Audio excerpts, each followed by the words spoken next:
where a company could issue points or cash that the recipient could redeem in the portal, and then they get an email that contained either the gift card credentials or their coupon code or notification about a customer award being fulfilled. But we got feedback from a lot of clients that they love the option when a customer is fulfilling a reward as points or cash, they can send a storefront link. And that storefront link is, that is unique to each contact. So they could save it and stack up rewards to redeem later, but all without logging into the portal where it is a secure link and that we generate and turn on what's the secured the there's two-factor authentication. So they have to prove that they are someone either by giving their email or their name, whatever identifier the client has chosen as a property that like a contact property we have.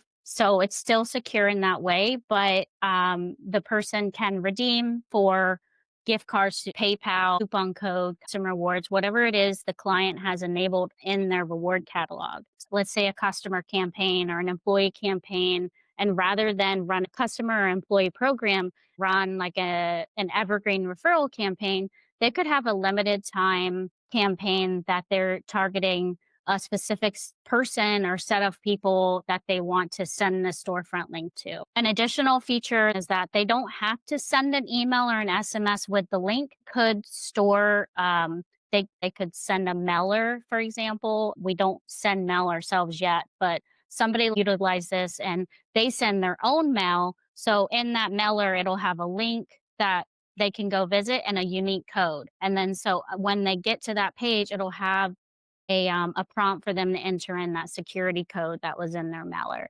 So there's a lot of different ways that it can be utilized. Now with Storefront, we're essentially issuing like a credit. So it's a point or cash. And so the client doesn't have to pay for that if somebody doesn't redeem it. Like it will expire, so they can set their own expiration date. Okay. Well, the first thing that we have for Storefront would be the configuration screen. To go to the configuration screen, we can navigate to the settings, then to the payment screen, and we are going to see here the new payment method. We can enable or disable the payment method here, and also we can configure the two-factor authentication that basically is the field that we want to the affiliate to fill in before authenticating the portal. It will be the email, and we can add another fields. Also, we show warnings about the field.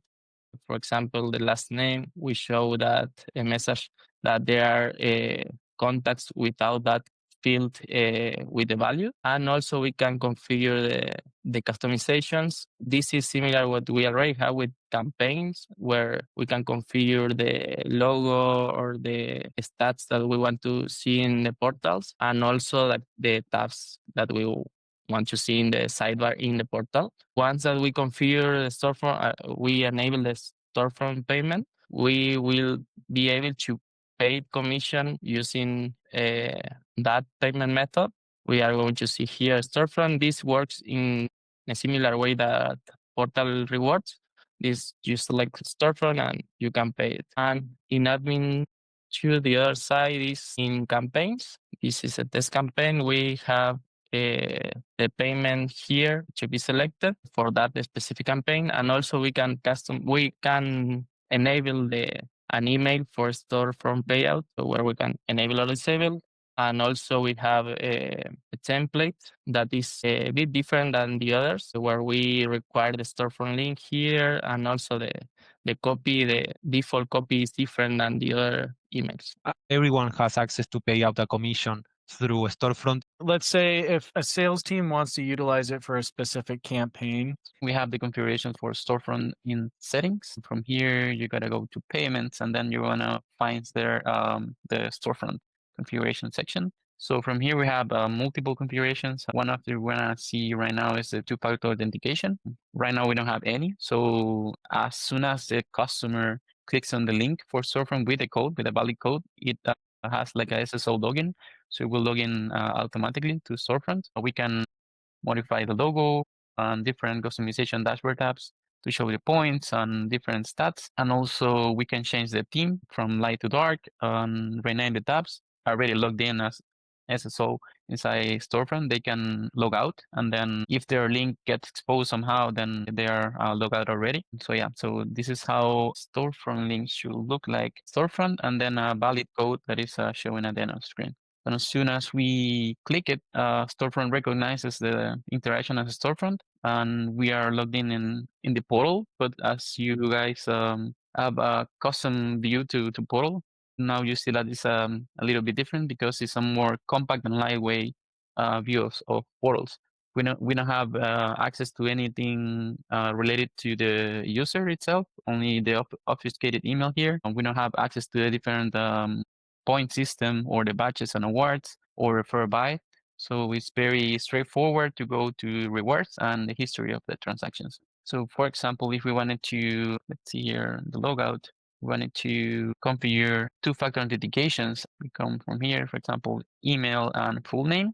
So this is like a second step for validations. We can activate that, and then if we have the link for Storefront, then you see that it's no longer going directly to SSO. It will ask for a full name and then for an email, which is already configured in the user database. So from here, then once it's validated, we have the two-factor authentication working as SSO, and then we are accessing to the new rewards system. Another thing that we can, if we wanted to modify the logo, we can set a new logo here. We can, for example, switch between the dark mode to the light one, rename the activities, my activity, for example. And then we can disable the logout just to show different configurations here. And as soon as we load it again, you're going to see that the theme is switched Storefront changed, and then we have access to the different customizations here in the screen. This is the email that your reward is going to be sent to when you redeem.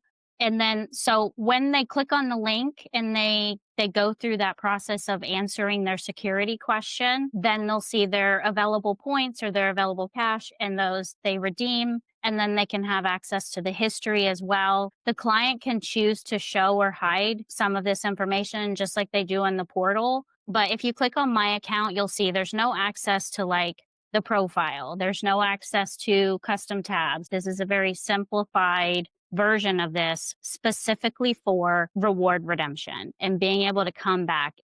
An added benefit to this experience is that they can stack rewards. So as long as they come back before reward expires, if they're doing more things to earn more rewards, they can come, let's say they get $5, $10 rewards, they could come back and redeem it for a $50 gift card. They love the idea of somebody being able to stack up rewards to redeem. So this is going to really benefit that feature that people used to love. Let's say the user says, I didn't get my email, I was supposedly sent this. They could go here and get this. So like if they redeemed it for Adidas or Amazon, this is going to show their Amazon credentials or their Adidas credential. These are the reward credentials they would get in an email or an SMS after redemption. And if it expires, the expiration date will be shown there and the points or the cash amount will be deducted.